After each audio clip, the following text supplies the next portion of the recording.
Continuamos con esta sección sobre ternas pitagóricas que anunciamos con bombo y platillo. Más que por el tema de las ternas, es por el tratamiento de las leyes del 9. Vamos a establecer cierto orden. Empezamos los desarrollos y partimos desde una terna básica. El resultado lo expresamos como cuadrado. Nos queda de esta forma, con 25. Generalizamos la expresión con las letras de representación. Y aquí es donde debo recomendar que se vea el video de hace 2 capítulos para llevar un seguimiento adecuado. Bien, tenemos que c al cuadrado más d al cuadrado es igual a g. Dicho en nuestros términos, un número de la columna c al cuadrado más un número de la columna d al cuadrado nos da un número de la columna g. Y si gustan, veamos otro ejemplo. Es este. También es una terna primitiva. Y noten que el resultado otra vez es el cuadrado. Lo retiramos al igual que esta guía. Ahora traemos a las leyes de los cuadrados que definimos hace 2 videos. Y sustituimos a los sumandos. Nos dice que la suma de un número de la columna i más otro de la columna g nos da un número de la columna g. Esto es una de las leyes de la suma, y para confirmar las traemos. Uy amigos, esto es desde el video 3, y aquí vemos a la ley. Para continuar vamos a estructurar otras leyes de la suma, pero suma con cuadrados a este nivel. Nos preparamos y vaciamos la información. Creo que está claro, el cuadrado de un número de la columna c, que es i, más el cuadrado de un número de la columna d, que es g, nos da un número de la columna g. Esta va a ser la mecánica. Retiramos esta suma. Y traemos otra información, la de las leyes de los cuadrados y la de las leyes de la suma. Con esta ayuda y aplicando la misma lógica, completamos la tabla. Y una sola cosa. Hay que recordar que las columnas B, C, E, F y H no contienen cuadrados. Por eso no aparecen aquí. Procedamos con el llenado.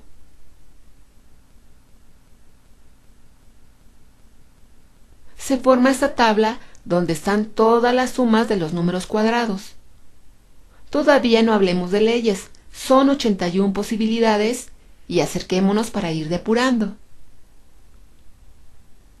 En la primera operación tenemos que al sumar 2 cuadrados de la columna A, uno este y otro este, nos da un número de la columna B. El número B definitivamente es un entero, pero de acuerdo a esta conclusión, una de las columnas en donde no hay cuadrados es precisamente la B. Por tanto, la primera operación no satisface el teorema de Pitágoras, así que la anulamos. Ahora son 80 posibilidades. De igual manera evaluamos los demás valores y anulamos donde no hay cuadrados. La tabla nos queda de esta manera. Retiremos este cuadrito y la nombramos. Son las leyes de la suma de números cuadrados. De 81 posibilidades las hemos reducido a 45. Puede que sean bastantes, sin embargo, consideremos que con ellas se cubren a todos los cuadrados. Tomemos las primeras 3 leyes, que son las de la pila A. Aquí las tenemos con un desglose algebraico y hacemos lo mismo con todas las demás, para ir formando una lista. El listado es este con 45 leyes. Para poder trabajarlas de una manera práctica, todavía haremos otras anulaciones, principalmente a las que se igualan dada la propiedad conmutativa de la suma. Por ejemplo, estas dos son la misma. Podemos prescindir de la primera para que quede contemplada en este grupo que es más grande. Me refiero al grupo de la columna C.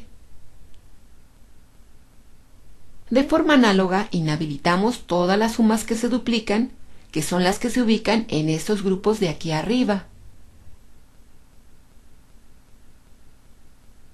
El conjunto se ha reducido a 27 leyes, contenidas en estos tres grupos. Para ir limpiando, dejamos solo a las sumas activas. Y las nombramos. Son los conjuntos x igual a c, x igual a f y x igual a y. Vayamos a ver cómo se resiente la tabla. Pues esto es lo que llevamos. Hemos inhabilitado a estas celdas en azul rey, debido a la propiedad conmutativa. Al final los grupos con los que nos quedamos son los de estas tres filas. Continuemos. Hablando de la propiedad conmutativa, todavía tenemos otras similitudes. Con colores estamos identificando a las leyes que resultan idénticas. En este caso ya no vamos a anular nada, las dejamos así, para que las tres listas tengan el mismo número de elementos. Con este acuerdo numeremos las leyes.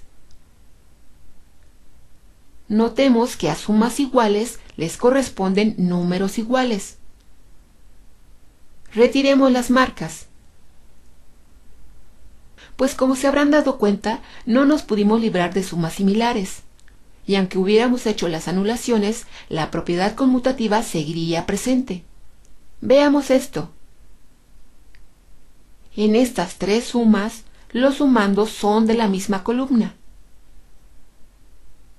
De forma natural, la propiedad conmutativa se presenta, así que más nos vale aceptarla. Además, no vamos a contar las ternas, solo tratamos de no ser tan repetitivos. Limpiemos nuevamente. En esta fase, bien nos podemos preguntar, ¿para qué sirve esto? Y podemos contestar que lo que hemos conseguido es una guía para la búsqueda de ternas pitagóricas. Enseguida les muestro cómo se debe llevar a cabo esa búsqueda y ejemplifico con la primera suma del listado x igual a c. Pues aquí tenemos la ley, los valores de las columnas c y a y la sustitución con los primeros valores. En este caso nos ha dado 10 y evidentemente es un número de la columna a. Para saber si el resultado es un número cuadrado, extraemos su raíz cuadrada. Vemos que no es un cuadrado y asignamos el siguiente valor. Tampoco es un número cuadrado y seguimos adelante. Tampoco. Podemos seguir cambiando este valor y para no hacer una búsqueda infinita existe un límite. En cada prueba tenemos un valor de y y un valor de z. Los tenemos que sustituir en esta inecuación que es el límite de la búsqueda, la cual se hará hasta que la diferencia entre z y y sea un número menor a 1. Aquí la diferencia nos arrojaría 0.23, que es menor a 1. Ya nos pasamos. Eso nos indica que se considerarán las ternas halladas hasta ese momento. Puede ser una, varias o ninguna, como en este caso de 3 al cuadrado. Vayamos tabulando el resultado. Aquí está. Para x igual a 3, como primer valor de la columna C, no hay ternas pitagóricas. Continuemos con el siguiente valor y la misma dinámica. Para 12, tampoco hay ternas. Retiremos esta información y sabiendo cómo debemos proceder, les muestro los siguientes resultados. Ya que tenemos esta primera lista, podemos ver que en algunos casos no hay ternas y en otros sí. También aprovechemos para hacer algunas aclaraciones. El primer valor, x igual a c, el del primer sumando, será menor a 100. En esta primera fase no iremos más allá. Sobre el tipo de terna, ahorita estamos trabajando con ternas globales y sin distinción podrán aparecer ternas derivadas y primitivas. La última aclaración es sobre los números de esta tercera columna. Si vemos, en la ley se ha considerado al número cuadrado. Por eso es que en la lista la base aparece elevada al cuadrado.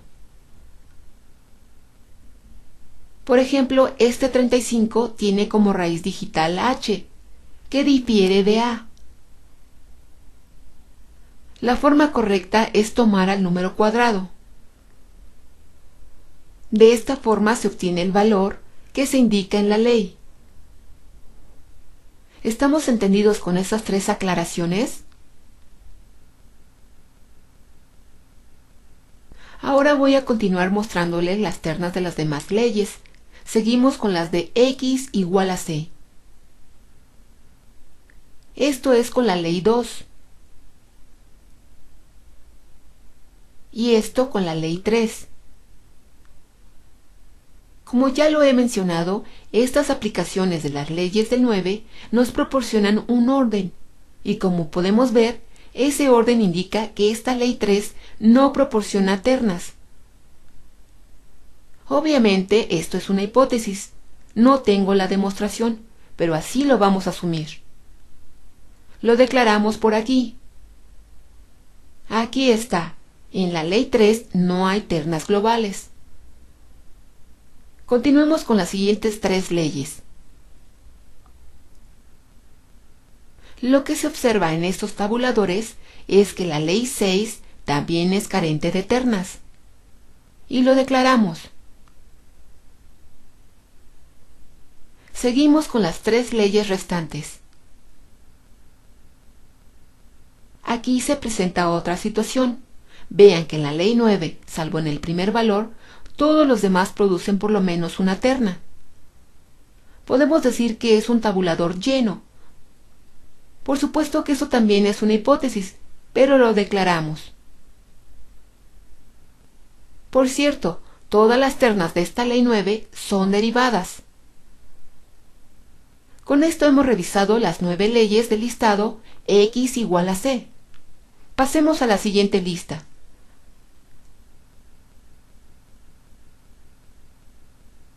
Aquí estamos, y luego señalo que en esta tercera ley no hay ternas. Si vemos, se trata de la ley 6, que ya habíamos clasificado. Se ha repetido por esa cuestión de la propiedad conmutativa. Sigamos adelante. Las dos primeras leyes son normales, y la tercera, que es la 14, tampoco contiene ternas. La registramos. Veamos las otras tres leyes. Pues resulta que la ley 17 también está llena de ternas derivadas, y así lo reportamos. Veamos este detalle. Pudiéramos considerar que esta ley 16 es de esas que están llenas de ternas. Así parece. Sin embargo, no lo consideraremos. Coincidentemente, las leyes que estamos listando tienen como común que el resultado es un número de la columna i. Así ha sido, y como veremos, así será. Se van dando patrones, y según este arreglo que vamos presentando de 3 en 3 leyes, la columna peculiar, la que es igual a i, aparecerá al extremo derecho. Continuemos y veamos cómo es constante este hecho.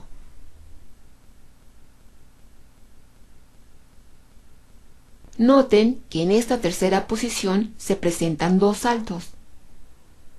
No sabemos cómo se continúa el tabulador en números superiores, pero vean que esta ley es la 9 y que ya está clasificada. Entonces asumimos que es del tipo de las que están llenas de ternas derivadas. En estas otras tres leyes, aquí se repite la misma situación. Presenta saltos, pero la ley ya está clasificada. Pasemos a las tres que nos faltan. Pues aquí lo mismo, la ley 24 aparece como llena de ternas derivadas y la registramos. Con este último dato hemos terminado con esta fase de ordenar las leyes que contemplan a las ternas globales. Vayamos a la siguiente fase.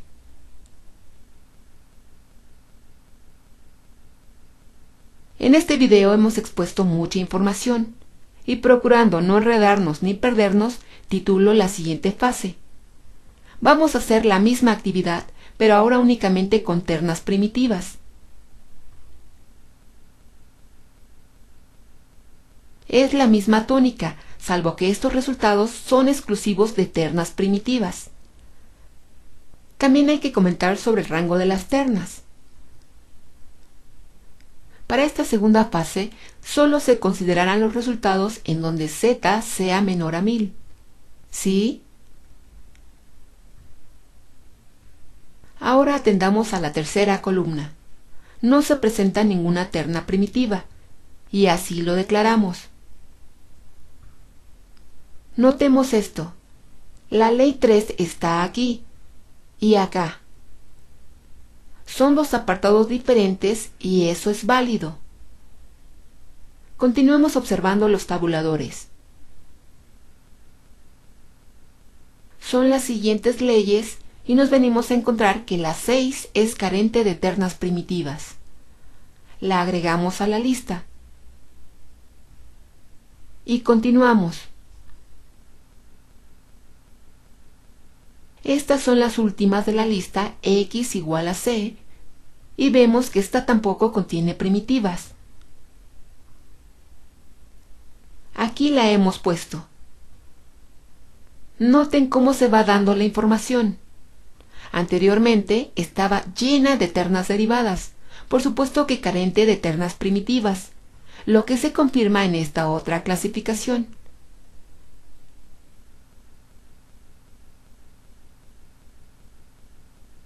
Lo que sigue es el segundo listado, y preferentemente nos concentramos en el tabulador del lado derecho. Está vacío, y como es el 6, ya está registrado. En estos, el de la derecha es el 14, y lo anexamos. Veamos los siguientes. De aquí incluimos al 17. Nos cambiamos al último listado. En este tenemos a la ley 9, que ya había sido agregada. En estos tres, el 17, también ya lo habíamos incluido.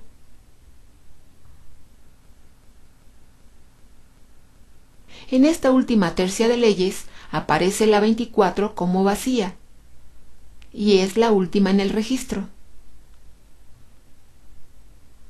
Bueno, después de este desarrollo largo, hemos ordenado a las leyes de la suma de números cuadrados y hemos obtenido algunos resultados. Observemos lo que nos dicen. Estas tres que no tienen ternas globales, pues tampoco primitivas, obviamente. Estas otras tres que están llenas de ternas derivadas, por aquí abajo se nos informa que no tienen primitivas. Efectivamente habrá ternas derivadas. Y bueno, ya dije que son hipótesis. Vamos a aceptar a estas tres y las integramos a la tabla de leyes. Hacemos las anulaciones correspondientes. Así hemos avanzado un poco más con estas leyes que las hemos enfocado hacia la forma de las ternas pitagóricas. Entonces cambiamos su título. Queda como tabla de las ternas pitagóricas. Aun cuando contiene hipótesis, es una tabla verdadera y todas aquellas ternas pitagóricas existentes se acoplarán a alguna de sus identidades. Pongamos un solo ejemplo. Es una terna cualquiera. En este sistema, el resultado lo debemos manejar como cuadrado. Y generalizamos con sus raíces digitales. Forzosamente la suma la encontraremos en la tabla. Aquí está. Y lo mismo sucederá con cualquier terna. Con esto podemos dar por terminado este largo video. Era importante mantener toda esta información conjunta. Para el siguiente la vamos a retomar y seguiremos sacando conclusiones. Nos vamos a ir directamente a las fórmulas que nos ofrece este sistema. No se lo pierdan, amigos, y por ahí nos vemos.